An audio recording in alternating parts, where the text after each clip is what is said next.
Generic yet polite salutations, folk. Trent Mayfair, the itinerant LARPer, coming to you once again from my brother-in-law's couch because I had to shoot this video on the same day as I shot the last one because I'm a bit behind schedule and I'm due to head out to Missouri tomorrow. So, this past weekend, I was at KANAR in Michigan. This was a very interesting game. In some ways, it was amazing. So let's start, just like last time, with my initial thoughts along the drive. So, I distinctly remember on the drive thinking things along the lines of, boy, you sure didn't plan out this YouTube channel thing very well. At least now I have the laptop so I can record, edit, and post videos because I had left the laptop back at home, which is part of the reason why I'm so behind on these videos. So one of my next thoughts was, okay, I'm approaching Buffalo and I've been driving for 6 hours. Maybe I'll sleep in the car near Niagara Falls if I can't find a friend to let me sleep on their couch. Yeah. The next thought that I distinctly remember having was, I know I'm not supposed to name names, but major shout out to Rion for letting me couch surf at his place. The allergy attack did eventually die down. I still love your cat, and you are a wonderful person, and I look forward to further communications with you in the future. So after that, I distinctly remember my next thought being, okay, day 2. Today we cross the Canadian border, drive through Canada to Michigan, get to KANAR site around 3, record the footage about Pro. Thank the gods the script is already written by that point. And then I can enjoy the weekend at KANAR, write the KANAR script, edit the Pro footage, and then post it and shoot and edit KANAR later in the week. As I get there, wait, where the hell is this place? I've driven by it 5 times according to the GPS. Ah! Here we go. Perfect. Nobody here. I'll park here, do some recording after I stretch my legs for a minute, and... oh. People are showing up rather early. Well, they're friendly and welcoming so far. Oh, apparently the game starts at 5. Guess I'm not shooting until Monday. And now here we are. So the administration at KANAR, they seem uncoordinated. And there's actually a very healthy level of behind-the-scenes communication and organization that allows the game to run relatively smoothly. Much more so than one would think if you were just looking and judge on the surface level of coordination that you see or don't see.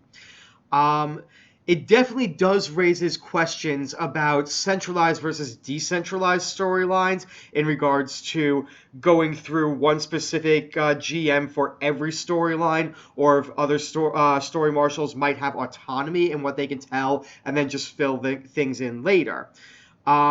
Everyone who actually does work is purely volunteer and are very busy in real life. So, the full team is almost never there. But they do have enough people that they can make any given game run. And given that there was around 100 players there, I'd say they ran things rather smoothly. By and large, everyone was extremely helpful. To put it in context, my character sheet was scrawled on a brown bag, and I was still able to understand everything written and how to utilize it. And this is despite having only skimmed the rulebook. They are hyper attentive to the players. I witnessed the administration repeatedly checking in on players, not just mod-wise, but also like health and safety-wise. I saw them going through long lines of players and logistics, and each person that they took in for that moment, they had the GM's full and undivided attention, and they were not released until everything had been solved. That attention to detail and attention to players is an amazing thing. And every single GM at KANAR was more than happy to share their experiences with me. And they clued me in on so many pitfalls that I was about to run into and not realize it, and I truly thank them for some advice that will save me in the future. So, that is basically my reflections on the administration. Again, very positive. I'm not looking to disparage anybody. If I see something wrong, I'll point it out, but I certainly did not see anything, that raised an eyebrow at KANAR. Like, there was no levels of toxicity in the administration. It was a wonderful experience, especially talking to and learning from them. Okay, but since I brought it up, let's talk about the rulebook a little bit. So, when I initially read the rulebook, I understood it, but that's because I've been to so many LARPs in my life that I was able to see where the mechanics were going. Somebody who has never LARPed before is not going to be able to understand this rulebook. Now, they should definitely read through it before they go, but they're not going to actually understand it until they see everything in action. Once you actually get into game and see everything being used, that's when everything kind of clicks. But it's really not until that point, unless you're very used to games, that you're going to be having some issues with the rulebook. However, the strength of this rulebook is that if you are working with an experienced player to create your character, you can play anything you want. The downside is that you will need to study the rulebook in depth in order to do that on your own. Now, on the surface, there appeared to be a lack of diversity of characters, but once you start watching and notice how individuals have cross-classed, you begin to see the real diversity of the game. Everyone has access to everything, but such limited points that only top levels will seem to know everything, but they actually don't. It's, again, the illusion of knowing everything. New players can walk in with a small degree of skill power if they focus on a single class, but will also be useful if they walk in cross-class, but not nearly as useful. You'll get versatility, but not all that much of it, due to the way that they restore your skill usages with every dawn. So you only really get 2-point recharges, or 3 if you count Friday night. So, that being said, let's talk about the player base a little bit. This is an 18 and over game, so the player base right off the bat is a lot more liberal with their speech, shall we say. And their traditions and customs can be a little bit more adult-oriented, but nothing that's really too far over any sort of actual line. But they do allow the cursing, there's some crude humor, which, everybody can enjoy, as long as you are willing to just kind of roll with the punches a little bit. I will say, if you do go over to the Barbarian encampment, please tell the Queen that you are there to settle Trent Mayfair's debt. I'm sure that you will love what they have in store for you. Now, there weren't many new players at the game this weekend, so they actually did not run a new player mod, which is okay. It would have been nice just to kind of get a feel for how the game works, but beyond that, I definitely understand why you wouldn't run one, especially when you are starting so early and ending so late. The overall treatment of new players was delightful. People were welcoming of the new players. They were encouraging and supportive. They, in their own way, would show us the way to do things correctly. I will say that they are also very committed to being in-game. So they are very committed to being in character. To the point where they treated the parking lot as the only legit out-of-character area in the game. And this was actually very nice because there's a very definitive line between real world and game world. And many LARPs you'll go out to, say, like the smoker's porch or the tavern or the common hangout areas, and people are sitting there chatting about the football game or what have you, and it's kind of ruins immersion, especially if you walked in with the intention of role playing, which is what I usually do. The people who tend to be out of game, they don't necessarily notice that they're ruining immersion for everybody, and it would be nice if they could pay more attention to it. But at this game, that was not a problem at all, just because of such a definitive separation, and the fact, I presume, that they levy a fine of 2 silver when they catch people talking out of game. So if you do go to the game, be prepared for full immersion. The people are truly dedicated to remaining in character for this, and you really just have to do your best to keep up with them. So, my overall experience. In general, I had an absolute blast at this game. Great people, it was a good story, it was a highly immersive world. But they are also not a light touch LARP. So they tend to thwap with the weapons. Not hard enough to bruise, mind you, but they're making certain that you know that you got hit. So if you are somebody who cannot handle heavy combat or heavy contact within combat, you may wish to go to this game as a non-combat character.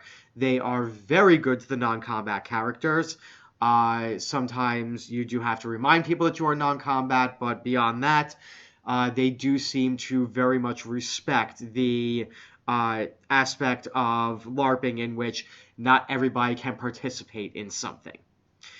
Now, insofar as what I learned from the players, I learned quite a few things from talking to some of these players because this LARP has been running for 35 years. And when a LARP has run that long and you have a player base that, if they weren't there to see it, they were, they heard the stories about it and they're relaying the stories.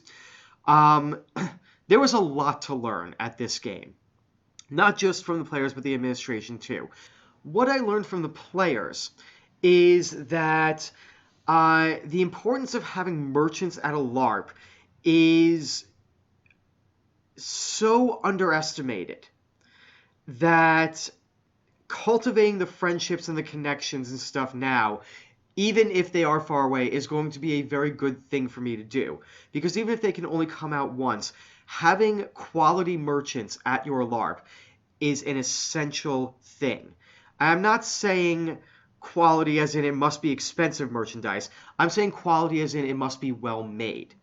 So when you do have merchants coming around to your LARP, be prepared for them. Absolutely 100% be prepared for those merchants because they are the ones who are going to be promoting your game further out than anyone else. So you treat them nice. You give them the player characters. You make them pay to come into the game. You can absolutely charge like a merchant's fee. There's nothing per se wrong with that. But the general idea is, that you don't want to be cheating them. You don't want them to have to make 20 sales in a weekend just to cover the cost of the weekend. I have done booth work myself. I've known many people who have done booth work. It is never a good idea to screw over your merchants. That is the first thing that I learned from the players. The second thing that I actually learned just from observation of the players was that there are certain areas that are going to become hangouts for the players. This is generally considered a tavern, but this weekend I noticed other areas as well. And attacks and roleplay and all the other interactive stuff was really dependent on where you were. The closer that you were to logistics, the more often you got attacked. And yet, when out further in the field, the attacks felt fewer but stronger. And this makes for a very interesting dichotomy in that I can stay in this one area and die by low-level creatures amongst other low levels or just general people hanging out at the tavern who will save me and then get me back up. Or I can go hang out in this area in the backwoods where it's like the elite people are hanging out. And I feel very safe, but I'm still going to die because I'm a level 1 and it's my first game. And in your first game, you have to just expect that you're going to be face down in the dirt most of the time when it comes to combat. So how the groups end up being set up in your game and where they end up being situated on the land is actually an integral thing in regards to what you can send to where and what you can expect of the players in a particular area. Because nobody thought that there would be a low level hanging out in a high level area, and so I went down in a single shot. And they seemed very apologetic about it, but that's where I was, and that's what they threw out, so that's my fault for being there with my back prone to the road like that. Perfectly legit kill on their part. So, the last thing that I learned from players is that a LARP can run from 5 p.m. on Friday to 5 p.m. on Sunday, and people will stay for the entire thing and then some. And that was a level of dedication, shall we call it, that I found amazingly refreshing. Because usually, anytime that I go to a LARP, they'll say, we're ending at noon. Most people will be packing up by 9 a.m.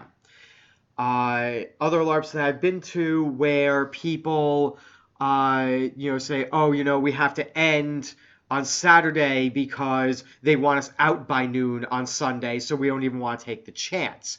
This was very refreshing to know that there could be a full 48 hours of LARPing in a weekend, and people will come to it. So this was a key piece of advice for me or for any GM, is that your players will show up if you open up the grounds to them and you give them the leeway to play. Now, insofar as what I learned from the GMs, so between this group of GMs, I was tapping into over a century of combined GM experience for LARPs. And what they explained to me was the importance of an organizational system that allows everybody to communicate in behind the scenes while still allowing a certain degree of autonomy to any given storyteller in order to allow them the freedom to come up with their own things, and so that it's not all entirely on a single person to come up with everything, because that becomes overwhelming, especially when you start getting more and more players. So having some pre-prepped general population storylines ready to go for any GM to have is an integral thing. So that way if people are coming around saying, hey, I'm bored, oh, zoop, look, we have this storyline now. The pros and cons of working with a board of trustees was also one of the things that I looked at with this, because KANAR is a volunteer system in regards to the administration, and they operate via a board of trustees, which are voted in by the membership and the player base. I see it as too many cooks in the kitchen, if you get my drift. They have it working well for them, and definite kudos to them, but it's definitely not something that I could do myself. Another thing that I learned from the administration is that LARP needs to be treated as a customer service industry. We are providing an entertainment for a population. The people who want to come in and do that, they are the customers. They are the ones who should always be right within reason. The last thing that I learned is the importance of paying your NPCs. Many games will declare that every player has to serve an NPC shift. And I don't per se mind doing an NPC shift, but when they say 4 hours and they won't give you anything but combat, that's a little taxing. That ruins the weekend for some people. And so it's nice to at least have some compensation so you're not going back after going out and killing yourself for the game, and they're like, hey, thanks, now go back and play. Is there going to be any sort of payment or anything like that? Always compensate your NPCs in your player base, whether or not it's a volunteer service. So, these are my thoughts about KANAR. I would definitely recommend this game to just about anybody who is local to Detroit, Michigan.